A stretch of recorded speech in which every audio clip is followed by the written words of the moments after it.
back to my channel. For those who are new, I am Dr. Tech, and for those who are veterans of my channel, welcome back. My apologies for not making as much videos as I would like to. I've had a rough semester at my college studying for classes, so I can pass and get my degree in computer science in the next couple of years. But regardless, today I want to discuss something that I have been using for months.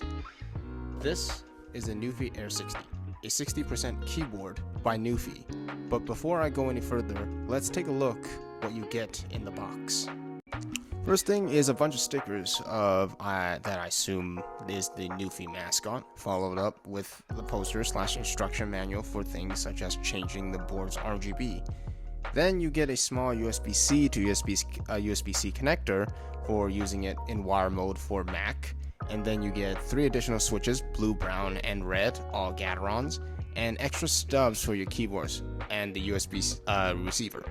You also get a switch and keycap puller. It also comes with the Magic kickstand that's magnetic and extra keycaps.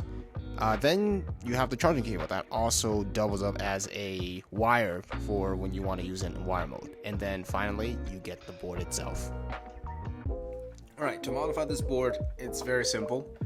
You don't have to be someone like Glarsis or Hippotech or Switch and Click to modify a board. Even my dumbass can do this, trust me.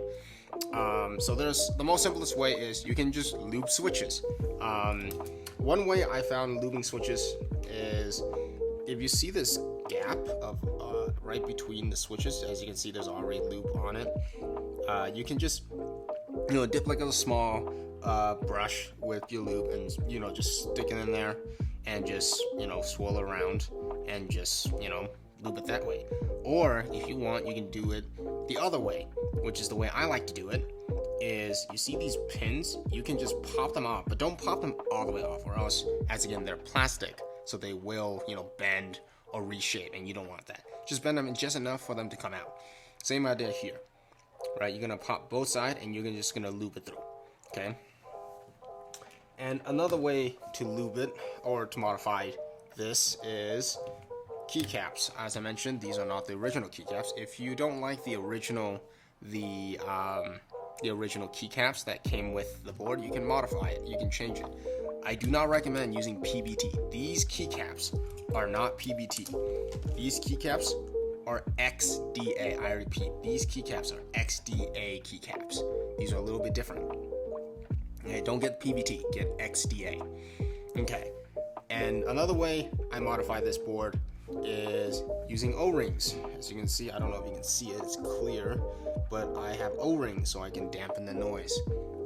Even with loop, it sounds horrible for some reason. Maybe I'm not looping it correctly. Maybe Glarsis or Hippio can reach out and teach me how to do it. But anyways, point is, I'm not good at looping, but I like a solid, quiet keyboard. So I recommend using O-rings if you would like.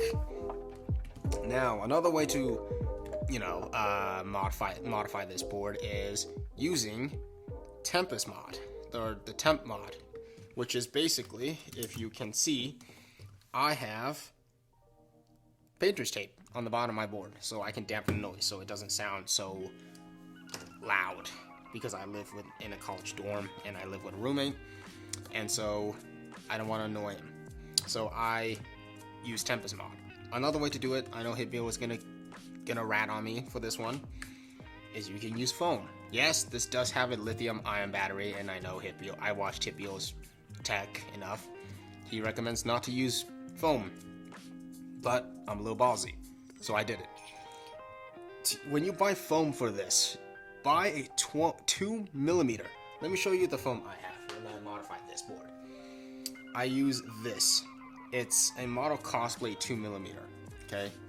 It's an EVA foam. This is the foam that you use in you go to a convention, right? Like an anime convention or whatever it is, a video gaming convention, whatever it is, right? This is the typical foam that they use for making their costumes. So I bought this. Get 2mm. Don't get any higher than that. You can try 3. I haven't tried 3, but 2 seems to work perfectly fine. And so, yeah, that's basically it. The board's pretty good, and so that's all the modifications I've ever done on this board. lube, change the keycap, put some O-ring, buy some tape, painter's tape, and foam. I would say this would cost you no more than $50, assuming you don't go for like the most expensive keycaps or most expensive foam or whatever, or most expensive lube, whatever it is, right? I would say no more than $50. That should be roughly good enough for making it sound good. I'll also give you guys a sound test later, but for now I'm gonna continue on with the video. So last but not least, before I do a sound test, I want to do a conclusion, a pro and a con type of thing. So there's a lot more pros than cons. There's only one con I can see, and it bugs me sometimes, but it doesn't happen every single time. Once in a while. So let's start with con. It's very simple. Sometimes this board is weird. In other words, sometimes when I'm moving this board, like if I flip it upside down, there's always one or two switch that literally just pops out with the board, with the keycap. Okay, excuse me. And it gets me mad because then I have to put this in, and then, by the way, it happens the same position every single time. So that kind of gets me a little bit mad about that, but that's the only con I can see. Pros, there's a lot of pros. It's a good keyboard. I travel with this all the time. I use this on my MacBook Air. It's currently being in use right now, so I can't really show you how it looks on a MacBook Air, but it's good. I definitely recommend this board.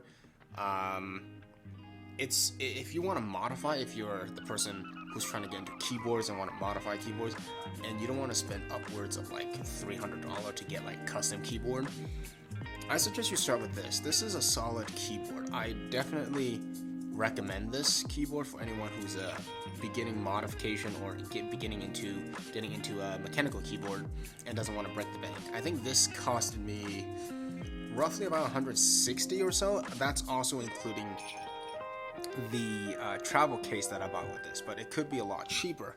So do I recommend this to anyone? Yes, I do recommend this to anyone who's looking for a mechanical keyboard, who's a beginner, who wants to mod it, like me, who have never modded a keyboard. This is my first time modding a keyboard. Definitely recommend this keyboard, 100%.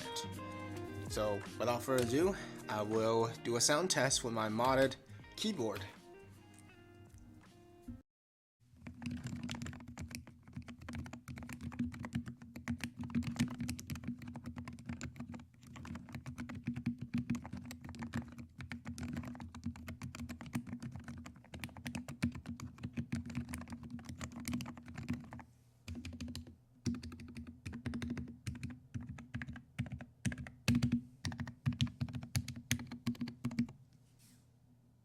And so this concludes my video on the Nuphy Air 60. I appreciate you guys for watching, and I hope you guys like and subscribe. Thank you, and I see you whenever I see you. Peace.